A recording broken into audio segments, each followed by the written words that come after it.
Mari jemaat sekalian, kita berdoa sebelum kita membaca dan merenungkan firman Tuhan. Bapa di surga, kami bersyukur untuk anugerah dan kasih Tuhan yang begitu besar bagi kami. Bahkan Tuhan, kepada kami orang-orang yang seringkali imannya begitu kecil, bahkan ketika kami belum sanggup untuk sungguh-sungguh percaya kepada Tuhan, Engkau mengaruniakan iman percaya itu ke dalam hati kami. Engkau memanggil kami, Engkau memampukan kami untuk boleh mempercayai dan mengasihi Engkau ya Bapa. Bapa, kami juga bersyukur untuk anugerah keselamatan Tuhan Yesus yang telah mati dan bangkit bagi kami, yang berkuasa memimpin hidup kami. Kami rindu Tuhan pagi ini melalui kebenaran firman-Mu, melalui pengalaman Rasul Thomas, kami boleh belajar mengenal Yesus sebagai Tuhan dan Allah kami. Tuhan berkati firman-Mu yang akan diberitakan, urapi hamba-Mu Tuhan, yang penuh dengan segala keterbatasan ini untuk menjelaskan firman-Mu menjadi berkat, menjadi kekuatan dalam hidup jemaat-Mu Tuhan. Dan kiranya kami boleh mengerti akan isi hati-Mu. Demi nama Tuhan Yesus kami berdoa. Amin. Shalom jemaat sekalian, kita bersyukur kepada Tuhan telah 1 bulan kita melewati dan merayakan hari Paskah. Jemaat sekalian, apakah Tuhan Yesus yang telah mati dan bangkit adalah Tuhan yang boleh terus bertahta di dalam hidup kita. Dan hari ini di dalam relasimu dengan Tuhan Yesus, engkau boleh tetap mengenal Dia sebagai Tuhan dan Allah kita.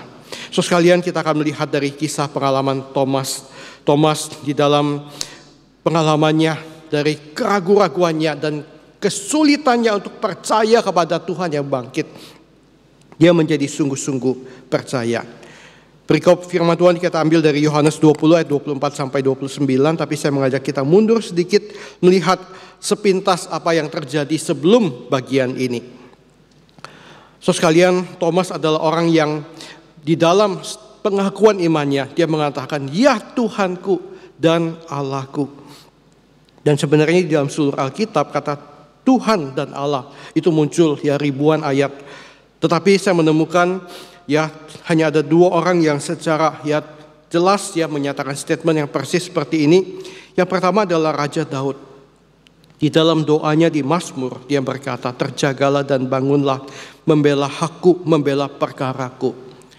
Ya Tuhanku dan ya Allahku dan Tuhanku. What a son, what a Jew, my God and my Lord."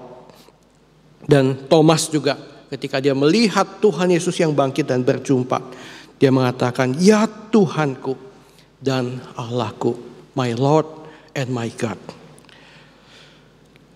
Beberapa hari sebelum kejadian yang kita akan baca dan kita akan pelajari dalam eksposisi hari ini, Alkitab mengatakan, ketika hari sudah malam pada hari pertama minggu itu, berkumpullah murid-murid Yesus di suatu tempat dengan pintu-pintu yang terkunci karena mereka takut kepada orang-orang Yahudi.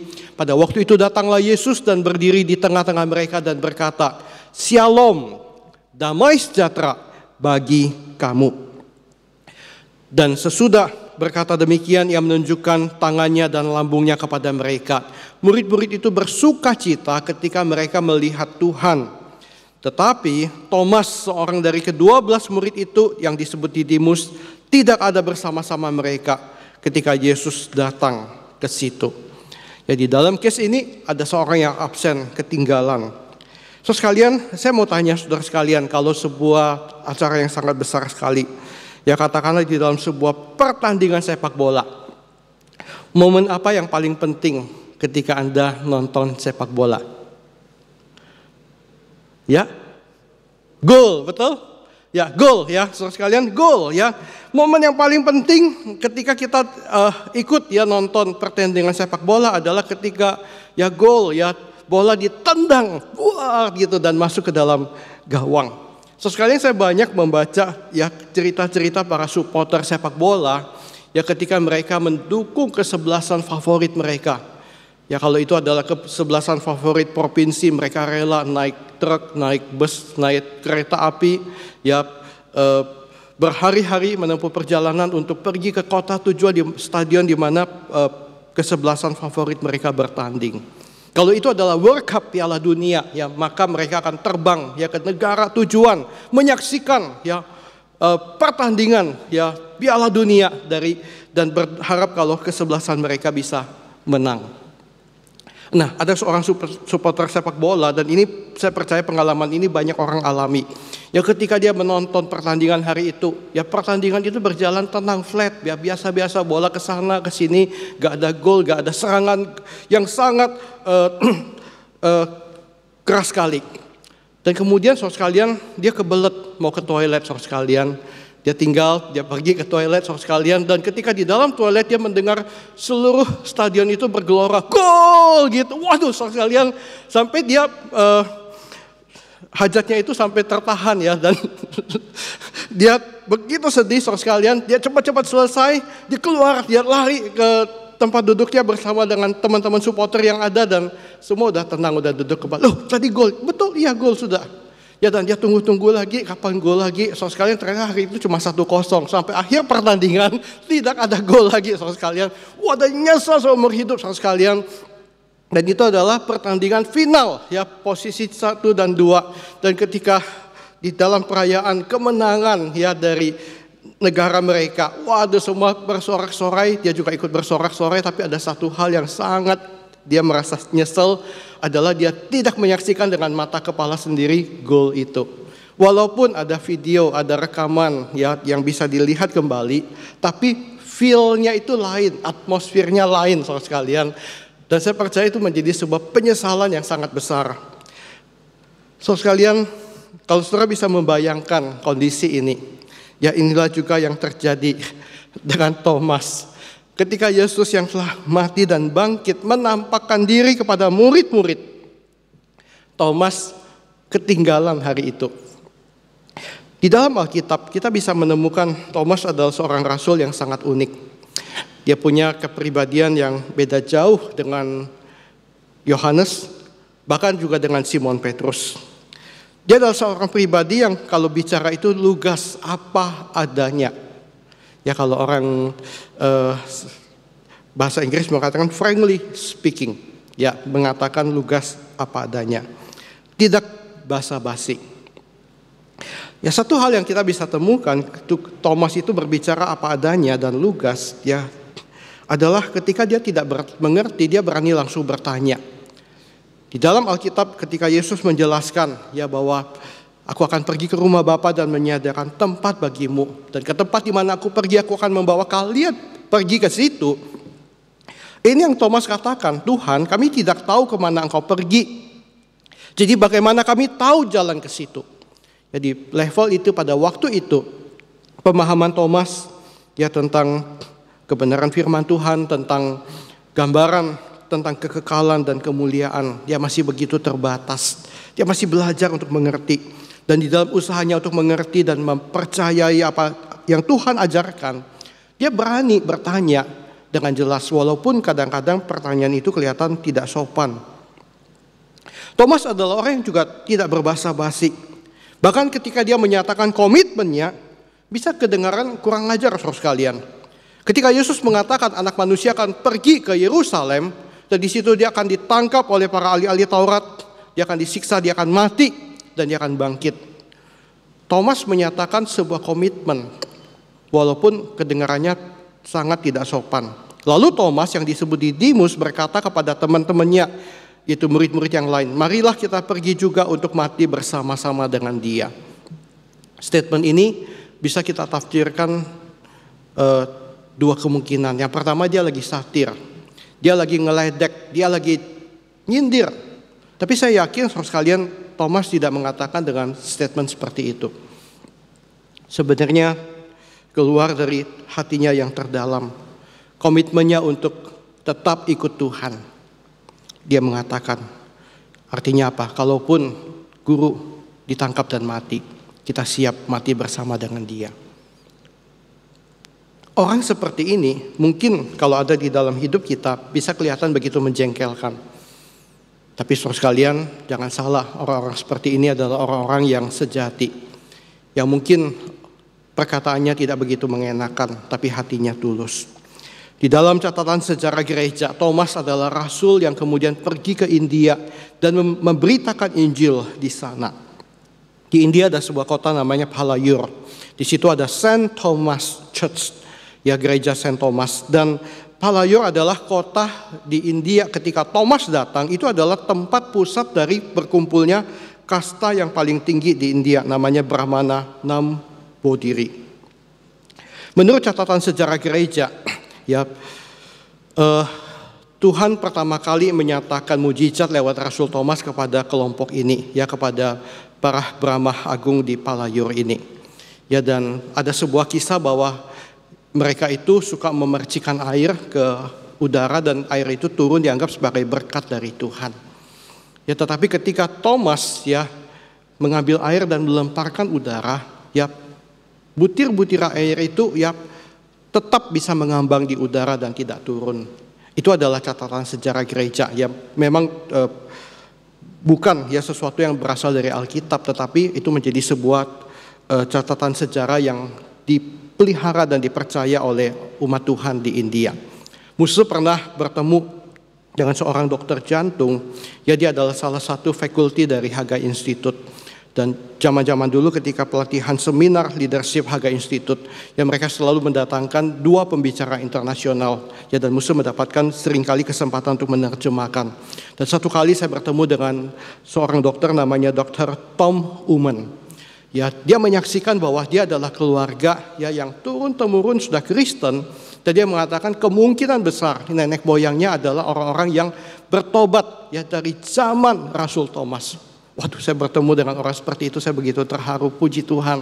Ya, walaupun India adalah sebuah negara yang majority bukan Kristen, tapi ada orang-orang yang setia kepada Tuhan, mencintai Tuhan. Ya, saya bisa melihat sebuah kualitas iman dan hati yang besar untuk misi dan penginjilan dunia, ya, di dalam hati orang yang seperti ini, saudara sekalian. Dan sejarah gereja mencatat bahwa dengan mujizat yang Tuhan nyatakan pertama kali di Palayor lewat Thomas yang datang ke India, ya, Injil Kristus diberitakan dan banyak orang dibaptis pada waktu itu. So, sekalian kita perlu doakan, ya, minggu-minggu ini saya juga dalam doa pribadi terus berdoa untuk India, ya, sebuah kondisi yang sangat menyedihkan. Dan sejarah gereja mencatat bahwa Thomas, ya, juga adalah martir, ya, ketika di suatu waktu ketika dia sedang berdoa dia ditombak, ya, dan dia mati ditombak. Yaitu sebabnya di dalam lukisan gereja-gereja Katolik Rasul Thomas, ya, selalu digambarkan membawa tombak. Hari ini kita bersyukur ada orang-orang Kristen di India, ya, yang tidak sedikit, ya, di tengah populasi, ya, yang katanya sekitar sudah 1,4 M, 1,5 miliar penduduk yang ada di sana. Ada 1,5% orang Kristen. Hari ini mereka membutuhkan dukungan doa kita, ya, dengan berbagai pergumulan, ya, dan merebaknya virus corona yang menjadi wabah yang sangat mematikan dan mengerikan. Kita perlu berdoa syafaat. So, sekalian di antara orang-orang yang sedang menderita, sedang bergumul, ya, bukan hanya orang-orang yang tidak percaya Tuhan, tapi juga ada orang-orang yang mengenal Tuhan. Kita perlu doakan mereka. Kita kembali kepada firman Tuhan. Dan Alkitab mengatakan ketika Yesus sudah menampakkan diri kepada murid-murid, maka kata murid-murid lain itu kepadanya, "Kami telah melihat Tuhan." Tetapi Thomas berkata kepada mereka, "Sebelum aku melihat bekas paku pada tangannya dan sebelum aku mencucukkan jariku ke dalam bekas paku itu dan mencucukkan tanganku ke dalam lambungnya, sekali-kali aku tidak percaya." So, sekali kalau kita bandingkan apa yang murid-murid alami dengan apa yang Thomas harapkan, sebenarnya di bagian awal itu Thomas itu gak berlebihan. Mengapa? Di dalam penampakan yang pertama kali, Alkitab mengatakan apa? Yesus sendiri menunjukkan tangannya dan lambungnya kepada murid-murid yang hadir di pertemuan pertama itu. Dan murid-murid bersuka cita ketika mereka melihat Tuhan. Jadi ketika hal itu disampaikan pada Thomas, harapan Thomas di bagian awal adalah sesuatu harapan yang sangat wajar. Ketika dia mengatakan sebelum aku melihat bekas paku pada tangannya. Ya, itu artinya apa? Ya, dia juga berharap sebuah pengalaman yang sama seperti murid-murid. Tapi bagian yang kedua yang agak berlebihan, ya, dari seorang yang sangat kritis. Sebelum aku mencucukkan jariku ke dalam bekas paku itu dan mencucukkan tanganku ke dalam lambungnya, ya, sekali-kali aku tidak akan percaya. Hari ini saya akan mengajak kita melihat 3 hal dari perikop ini. Yang pertama kita akan melihat tentang ketidakpercayaan Thomas. So, sekalian ketidakpercayaan Thomas ini adalah sebuah ungkapan yang jujur. Yang datang, ya, bukan dari iman yang ikut-ikutan yang dibungkus oleh sebuah kepalsuan. Saya mau tanya kepada saudara sekalian, mana yang lebih berkenan bagi Tuhan? Ya, kita mengatakan percaya tapi sekedar pura-pura dan ikut-ikutan, atau kita mengatakan tidak, aku belum yakin, tapi tulus, ingin serius dan sungguh-sungguh ingin percaya. Saudara sekalian, di dalam penginjilan pribadi kita bisa bertemu dengan kedua tipe seperti ini. Saudara sekalian, ada orang yang ketika diinjilin, ya, saya terima, ya semua Tuhan itu sama kok, ya Tuhan Yesus kalian juga bagus, ya. Jadi ibu mau percaya Tuhan, oh ya. Kenapa dia iya? Ya, ini pendeta bawel banget ya, ngomong terus ya. Gua iyain aja deh biar dia cepat pergi dan cepat pulang gitu. Ya pokoknya iya aja gitu. Soalnya kita kalau ketemu dengan tipe begini susah sekalian, didoakan juga iya didoakan. Tapi kita tahu ini hatinya belum sungguh-sungguh nih. Dia iya-iyain saya supaya cepat selesai. Tapi di dalam penginjilan pribadi kita sering kali bisa bertemu dengan orang yang mengatakan, apakah engkau sungguh-sungguh ingin menerima hidup kekal? Mau. Kalau begitu, apakah engkau mau menerima Tuhan Yesus sang pemberi hidup kekal? Nah, sampai di momen ini dia berdiam sebentar. Dia mengatakan, tunggu sebentar Pak. Tunggu sampai saya siap. So sekalian, saya pernah bertemu beberapa kali dengan tipe seperti ini. Tapi saya bersyukur. Karena saya tahu satu hal, bahwa dia sungguh-sungguh mau percaya. Dan ketika dia mengatakan tidak, dia jujur. Tapi ketika pada waktunya nanti dia mengatakan iya, saya mau percaya. Dia juga sungguh-sungguh, dan kita tahu, yaitu adalah satu momen yang jelas bahwa dia membuka hati menerima Tuhan. Di dalam pelayanan pun kita bisa bertemu dengan dua tipe yang seperti ini. Tipe pertama, mau pelayanan, iya sungguh-sungguh mau. Begitu dikasih tugas dan dikasih tanggung jawab yang ada, gak muncul, gak nongol. Aduh sorry ya. Tapi ada tipe orang yang ketika diminta melayani, dia tidak langsung mengiyakan. Bahkan mungkin berulang kali dia menolak. Dia mengatakan, sorry aku belum bisa berkomitmen. Karena aku ingin sungguh-sungguh ketika aku sudah berkomitmen. Berikan aku waktu untuk mendoakan hal ini. Tetapi ketika orang itu mengiyakan, saudara sekalian, dia melakukan itu dengan komitmen yang penuh. Tipe seperti itu adalah tipe Thomas. Thomas ketika gak bisa percaya, dia berkata tidak. Tapi ketika dia percaya, dia sungguh-sungguh. Yang ketiga, ketidakpercayaan Thomas juga berkaitan dengan apa? Ini adalah sebuah pengalaman pertama di mana 10 murid yang lain, yang minus Yudas Iskariot dan minus Thomas, bersaksi tentang kebangkitan Tuhan Yesus Kristus. Dan ini menjadi sebuah ujian nyata bagi murid-murid lain ketika Thomas mengatakan, sorry, aku belum bisa langsung percaya. Jemaat sekalian, di sini Tuhan sedang memberikan sebuah pelatihan iman, pelatihan penginjilan kepada para murid. Kesaksian pertama kita dimulai dari orang-orang dari lingkaran yang terdekat dengan kita. Dan ketika kita bisa menyaksikan iman kita, kita dilatih oleh Tuhan untuk bisa menerobos ke lingkaran yang lebih luas lagi. Dan menerobos ke lingkaran yang lebih luas lagi. Ketika Thomas mempertanyakan hal itu menjadi sebuah latihan bagi murid-murid. Apakah mereka kemudian marah sama Thomas dan mengusir Thomas, udah kamu bukan bagian kita lagi, kamu itu sesat. Ya, atau mereka mengatakan, Thomas percayalah, ya kami sudah sungguh-sungguh melihat. Ya, atau ini adalah sebuah pengalaman iman bagi 10 murid yang lain. Alkitab mengatakan 8 hari kemudian murid-murid Yesus berada kembali dalam rumah itu dan Thomas kali ini bersama-sama dengan mereka. Sementara pintu-pintu terkunci, Yesus datang dan ia berdiri di tengah mereka dan berkata, Shalom, damai sejahtera bagi kamu. Kemudian ia berkata kepada Thomas, taruhlah jarimu di sini dan lihatlah tanganku. Ulurkanlah tanganmu dan cucukkan ke dalam lambungku dan jangan engkau tidak percaya lagi, melainkan percayalah. Hal yang kedua yang kita bisa lihat adalah anugerah dari Tuhan Yesus Kristus. Anugerah Tuhan adalah anugerah yang luar biasa menjangkau orang-orang berdosa yang tidak percaya. Bahkan di dalam dosa dan kelemahan kita. So sekalian, ini begitu kontras dengan pemimpin-pemimpin dunia yang hari ini begitu diktator.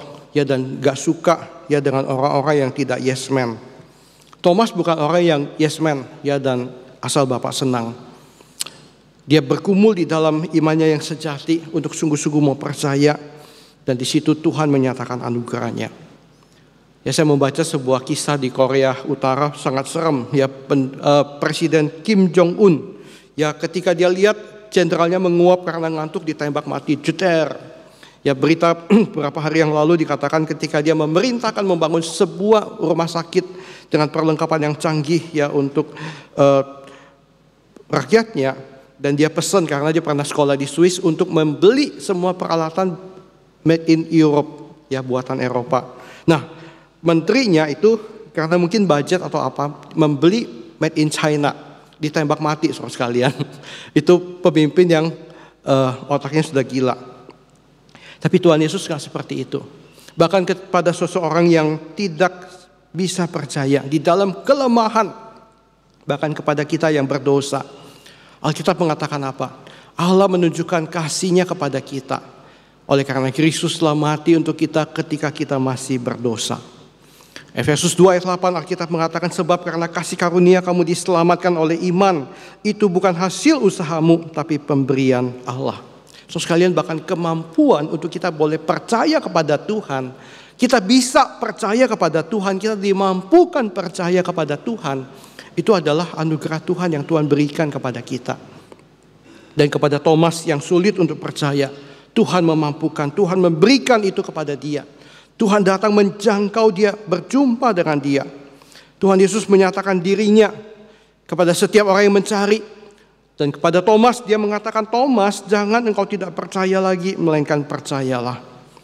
Dan disinilah Thomas mengalami sebuah perjumpaan yang luar biasa. Dia mengatakan, ya Tuhanku dan Allahku. What a Jew, what a son, my Lord and my God.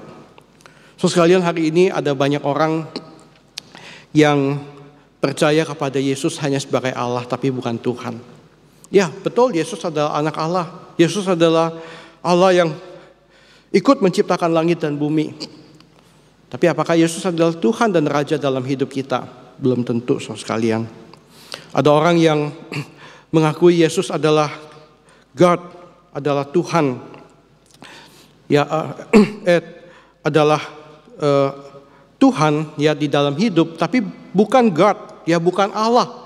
Saksi Yehova mengakui Yesus itu Tuhan. Betul dia mati dan bangkit, tapi dia adalah ciptaan Allah. Ada pendeta-pendeta yang mengajarkan Yesus itu adalah ciptaan Allah. Ya, dan Yesus bukan Allah sendiri. Itu sesat sekalian dan bahaya. Ada orang yang mengatakan, ya it's okay, dia mau Tuhan, dia mau Allah. Ya orang Kristen boleh mengakui dia, ya orang-orang di gereja boleh mengakui. Tapi gue gak peduli amat sih, mau Tuhan, mau Allah kek. Saya mau jalani hidup saya sendiri. Itu adalah agnostik. Dan mungkin kadang-kadang di antara orang Kristen yang ke gereja pun ada yang relasinya seperti itu. Sekalian, yang ketiga kita akan melihat iman Thomas. Hati yang jujur, yang sungguh-sungguh serius mencari kebenaran, yang membawa dia untuk boleh mengenal ya Tuhan lewat sebuah perjumpaan pribadi dan mengalami anugerah dan kasih karunia Tuhan. Ketika Thomas mengatakan, ya Tuhanku dan Allahku, dia masuk di dalam sebuah relasi yang pribadi, yang intim dengan Tuhan Yesus. Ya, dia adalah Tuhanku dan Allahku. Ya, bukan cuma sekedar Tuhan dan Allah. Kalau Yesus adalah Tuhan dan Allah yang engkau tahu di dalam otakmu, di dalam doktrinmu, di dalam pengetahuanmu. Saudara sekalian, di level itu belum tentu dia adalah Tuhanmu dan Allahmu. Kita mengambil itu, mengalami sebuah perjumpaan dan mengundang Yesus di dalam posisi Allah dan Tuhan, ya sebagai Allah dan Tuhan pribadi yang related secara intim dengan kita. Dan itu berarti seluruh hidup kita, ya kita mau menghormati dia, mengakui dia adalah Tuhan dan Allah yang berkuasa. Kita mengakui keilahiannya, bahwa dia maha kuasa, dia sanggup, dan dia sanggup menolong kita. Tapi kita juga harus mengakui ketuhanan, the Lordship of Jesus Christ. Ya, dia adalah Tuhan, dia berotoritas. Dan kalau dia adalah Tuhan, maka segala perintahnya adalah sesuatu yang kita akan patuhi dan kita lakukan. Amanat agung yang dia beritakan bukan sekedar sebuah opsi atau usulan, tapi sebuah perintah yang kita mau patuhi dan kita mau lakukan. Kata Yesus, karena engkau telah melihat aku, maka engkau percaya. Berbahagialah mereka yang tidak melihat, namun percaya. Ada 3 aplikasi pribadi yang kita bisa lakukan di dalam kisah Thomas yang boleh menjadi berkat. Yang pertama, kita perlu alami perjumpaan pribadi dengan Tuhan Yesus sekalian dalam hidup kita.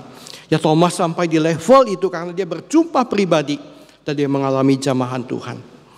Di satu WA group alumni teman-teman SMA saya, sekalian ada banyak teman-teman yang hari ini sudah hampir-hampir menjadi ateis. Ada yang agnostik. Ada yang mengatakan ya manusia itu rendah hatilah, ya kita nggak tahu ya alam ciptaan yang begitu luas. Mungkin satu hari kita bisa menemukan makhluk di planet lain ya, dan ya mungkin ya suatu hari sampai UFO itu datang dan kita berjumpa dengan ciptaan lain, kita baru sadar, wah saya bilang ini lumayan ini juga ya. Dan ada yang mengatakan ya Tuhan itu adalah hasil dari kesimpulan manusia, pikiran manusia. Semua agama mendefinisikan Tuhan. Ya, dan saya ditanya, Pak Pendeta, apakah masih percaya adanya life after death, ya hidup sesudah mati? Saya mengatakan, ya saya percaya apa yang ditulis oleh kitab suci, dan kalau kitab suci mengatakan itu, saya yakini itu benar. Tapi tiba-tiba ada beberapa teman yang speak up. Ada teman mengatakan, aku juga percaya seperti Gabriel. Dia mengatakan, aku pernah ditabrak sama truk tahun 97. Aku koma, ya seluruh bagian dalam kepalaku bengkak, pendarahan di otak. Dan dokter mengatakan sudah sangat kecil harapan untuk bisa hidup. Di momen itu dia mengatakan, saya mengalami perjumpaan ketika saya melihat di dalam mimpi saya, orang itu saya tahu dia adalah Tuhan. Dan ketika dia memanggil nama saya bukan dengar secara audible, tapi saya tahu dalam hati apa yang dia katakan, dan dia tahu apa yang saya katakan di dalam hati saya. Saya merasa begitu damai. Dan lewat beberapa hari saya siuman, saya pulih. Dokter mengatakan ini satu hal yang sangat jarang terjadi. Ini mujizat, ya kamu bisa hidup kembali, kamu bisa pulih kembali. Dan seluruh dampak dari kecelakaan itu gak berbekas sampai hari ini. Dia mengatakan saya diberikan second life oleh Tuhan. Dan kalau saya sudah berjumpa seperti itu, saya gak bisa mengatakan Tuhan itu gak ada. Teman lain kemudian bersaksi lagi, speak up lagi. Dia mengatakan ketika anak saya lahir, dokter mengatakan sudah gak ada harapan. Dia punya penyakit yang sangat berat. Dan dokter mengatakan kondisi ini sangat riskan. Tapi Tuhan menjamah anak saya, dia dipulihkan. Hari ini dia bertumbuh sehat, bongsor, ya kuat. Dan itu adalah anugerah Tuhan dalam hidup saya dan keluarga saya. So sekalian dan teman-teman yang mengalami ya jamahan Tuhan ini, ya menjadi sesuatu yang mereka pegang dalam hidup mereka. Ya, dan ketika teman-teman yang lain yang mulai agnostik, ateis, yang ngeledekin, mereka tidak goyah. Mereka tahu jelas ya pengalaman mereka bertemu pribadi dengan Tuhan. So sekalian kita perlu mempunyai pengalaman itu. Yang kedua, kita perlu memahami firman Tuhan dengan jelas. So sekalian ketika Thomas yang mengatakan my Lord and my God, ya dia juga memahami ya Yesus sebagai Tuhan dan Allah, dan dia betul-betul juga memahami apa yang Tuhan ajarkan kepada dia, sehingga dia menjadi seorang rasul yang penuh dengan kuat kuasa Tuhan memberitakan Injil dengan benar kepada umat Tuhan di India. So sekali kita mesti hati-hati. Hari ini penyesatan banyak terjadi. Kalau kita membaca dengan baik ya bagian dari Injil Yohanes ini, so sekalian dikatakan bahwa tujuan ya sesudah peristiwa Thomas ini, Yohanes mencatat tujuan Injil Yohanes dicatat. Ayat 30 dan 31 dikatakan, memang masih banyak tanda lain yang dibuat Yesus di depan mata murid-muridnya yang tidak tercatat dalam kitab ini. Tetapi semua yang tercantum di sini dicatat supaya kamu percaya bahwa Yesuslah Mesias Anak Allah, dan supaya kamu oleh imanmu memperoleh hidup dalam namanya. Pengenalan kepada Tuhan yang mati dan bangkit, yang Alkitab katakan kepada kita menjadi dasar iman dan kekuatan kita. Yang ketiga, kita perlu mengalami sebuah persekutuan yang akrab dengan Tuhan. Ya, loving God, mencintai Tuhan menjadi motif kita untuk boleh terus berjalan bersama dengan Tuhan. So, saya di dalam satu sharing dengan seorang sahabat, ya kami adalah rekan accountable. Ya, ketika kami menghadapi pencobaan, ya kami saling mendoakan dan menjaga satu sama lain. So sekalian, dalam momen selama 1-2 bulan ini, ya saya men-sharekan satu tema yang terus ya menguatkan saya. Dan teman accountable saya juga mengalami hal ini. Ya, so sekalian kami mengalami bahwa ketika kita memutuskan, kita berkomitmen, kita memilih untuk mencintai Tuhan, yaitu menjadi sebuah kekuatan untuk kita bisa put down setiap temptation atau pencobaan, godaan yang datang menyerang kita. Ketika godaan datang dalam bentuk apapun, tapi karena kita tahu aku mau mencintai Tuhan, aku mau mengasihi Tuhan dan tidak ingin mendukakan roh Tuhan yang ada di dalamku, ya kita lebih tertolong untuk bisa put down. Sorry, ya ini pencobaan gak layak untuk dilanjutkan. Pencobaan seperti ini akan mendukakan hati Tuhan. Kita bisa patahkan seketika itu juga. Sekalian, mari kita belajar seperti Thomas. Ketika dia mengatakan Tuhanku dan Allahku. Dia mencintai Tuhan, dia menghormati Tuhan. Dan dia tidak berani lagi untuk mempertanyakan Tuhan yang telah mati dan bangkit bagi dia. Mari kita berdoa. Bapa di surga, kami bersyukur untuk anugerah dan kasih Tuhan bagi setiap kami. Bapa, kami rindu Tuhan melalui kematian dan kebangkitan Tuhan. Ini menjadi sebuah kebenaran yang kami alami. Kami boleh juga berjumpa dengan Yesus yang mati dan bangkit. Dan Tuhan Yesus, Tuhan Engkau boleh menjadi Tuhan kami dan Allah kami. Tuhan, biarlah Tuhan kami boleh mengakui Engkau. Kami boleh menjadi sungguh-sungguh orang Kristen di dalam hidup kami. Engkau adalah Tuhan yang berotoritas, Tuhan yang berkuasa, Tuhan yang berdaulat memimpin hidup kami. Dan di dalam iman kami juga percaya bahwa Yesus adalah Allah yang adalah bagian di dalam Allah Tritunggal yang telah menciptakan seluruh alam semesta ini. Allah yang telah menciptakan kami dan Allah yang telah menebus kami. Tuhan, biarlah Tuhan firman-Mu hari ini boleh menguatkan kami. Siapkan hati kami, sebentar lagi kami akan masuk dalam perjamuan kudus. Kuduskan kami, layakkan kami untuk boleh kembali mengambil bagian di dalam pengorbanan dan kebangkitan Tuhan bagi kami. Demi nama Tuhan Yesus Kristus kami berdoa. Amin.